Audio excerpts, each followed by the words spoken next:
Hello and welcome to Kimchi Yongsem's Poetry. So in this series we're going to look at some poetry and we're going to dive into the meaning behind the poetry and the symbolism. This will be for more intermediate to high learners. The first poem is my favourite poem. It's named Two Dead Boys. The reason it's my favorite is because it's different to the normal poetry. So when I was growing up in England, obviously there's a lot of famous poets and writers. The main one being like Shakespeare. But they've also got a lot of modern poets as well. And at school, we had to learn a lot about them. And it could be boring. It didn't really interest me. But this one poem stuck in my mind. The Two Dead Boys, because it's so outrageous. It's fun, and it just went against everything that I kind of learnt about poetry. Growing up, poetry seemed to be this serious subject, had to be taken seriously, and this was just out there and different, so that's why I loved it. So we're going to go look at the Two Dead Boys poem, we're going to analyse it, and find out why is it so unique. Okay, enjoy. Welcome to Kimchi's Poetry Corner. Our first episode is Two Dead Boys. Please enjoy. The poem Two Dead Boys is known as a contradictory poem, meaning that the second part of each sentence has the opposite effect to the first part. To truly understand this, let's get into the poem verse by verse. Now for the poem, Two Dead Boys. Ladies and gentlemen, skinny and stout, I'll tell you a tale I know nothing about. The admission is free, so pay at the door. Now pull up a chair and sit on the floor. One bright day in the middle of the night, two dead boys got up to fight. Back to back they faced each other, they drew their swords and shot each other. A blind man came to watch fair play, a mute man came to shout hooray.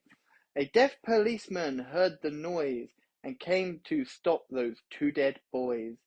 He lived on the corner in the middle of the block, in a two-story house on a vacant lot. A man with no legs came walking by and kicked the lawman in his thigh. He crashed through a wall without making a sound into a dry creek bed and suddenly drowned. The long black hearse came to cart him away, but he ran for his life and still gone today. I watched from the corner of the big round table, the only eyewitness to fact on my fable. But if you doubt my lies are true, just ask the blind man, he saw it too. Okay, now we've heard the whole poem from the beginning to the end. Let's look at each verse. So, verse 1, Two Dead Boys. Ladies and gentlemen, skinny and stout, I'll tell you a tale I know nothing about. The admission is free, so pay at the door. Now pull up a chair and sit on the floor. So we have the opposites, the contradictory language again. Ladies and gentlemen, they're the opposites, boys and girls. Skinny and stout, so slim and fat. I'll tell you a tale, meaning I can tell you a story I know nothing about. So I'm going to tell you a story I don't know. The admission is free, so pay at the door. So saying here, to get in to hear the story, it is free, but then the second part is saying you have to pay to hear it. Now pull up a chair and sit on the floor. So this means you have to pull up a chair. You normally would sit on the chair, but in this case you sit on the floor. The opposite meaning. Okay, now on to verse 2 and the most famous part of the poem. This one many people in Western speaking countries will know and be able to recite by memory. One bright day in the middle of the night, two dead boys got up to fight. Back to back they faced each other, they drew their swords and shot each other. So again, contradictory. So how can it be one bright day, meaning daytime, but then in the middle of the night, midnight? It should be dark, not bright. Two dead boys. So they're dead, they should not be alive, and they got up to fight. How can they do that if they are dead? Back to back, they faced each other. So if their two backs are together, how can they face each other? They drew their swords and shot each other. Again, if you draw your swords, you can't shoot. You need a gun to shoot, so that's why that contradicts each other. Verse 3. A blind man came to watch fair play, a mute man came to shout hooray. A deaf policeman heard the noise and came to stop those two dead boys.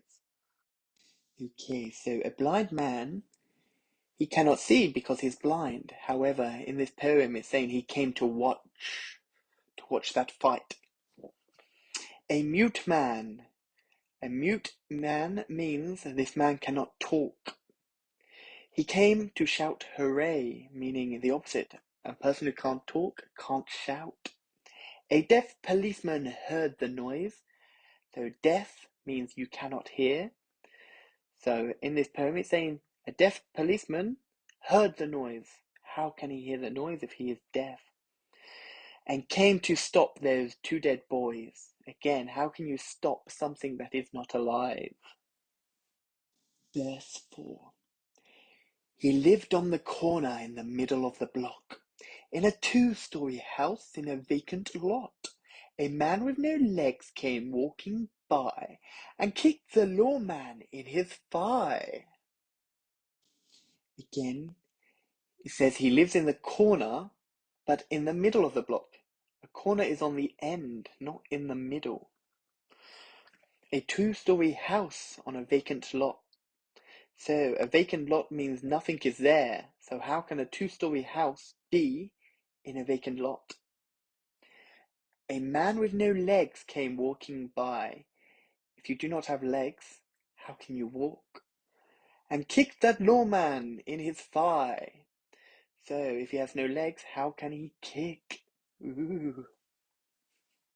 Verse 5. He crashed through a wall without making a sound, into a dry creek bed and suddenly drowned. The long black hearse came to cart him away, but he ran for his life and is still gone today. Okay, so crashed through a wall would make a big noise, but it's saying it didn't make a sound. A dry creek bed, if it's dry, there's no water. So how could you suddenly drown? How can you drown with no water? A long black hearse came to cart him away, but he ran for his life and is still gone today. So the black hearse is a car and a cart is pulled by a horse. And he ran for his life. How can he run for his life if he's dead and he's still gone today? Verse 6. I watched from the corner of a big round table, the only eyewitness to fact of my fable. But if you doubt my lies are true, just ask the blind man, he saw it too. So he's watched from the corner of a big round table. If a table is round, there are no corners. The only eyewitness to fact my fables. But if you doubt my lies are true, just ask the blind man, he saw it too. So he's saying, if you doubt my lies are true, meaning if you believe he is true, or if you believe he is lying. And the only eyewitness to his lies, or his truth, is a blind man. And he says this blind man saw it too. Again, how can he see it if he is blind? Happy Halloween! I hope my poem didn't scare you too much. I will try to record a scary story fit for the Halloween spirit this week. Have a great spooky week. And don't forget to subscribe and like.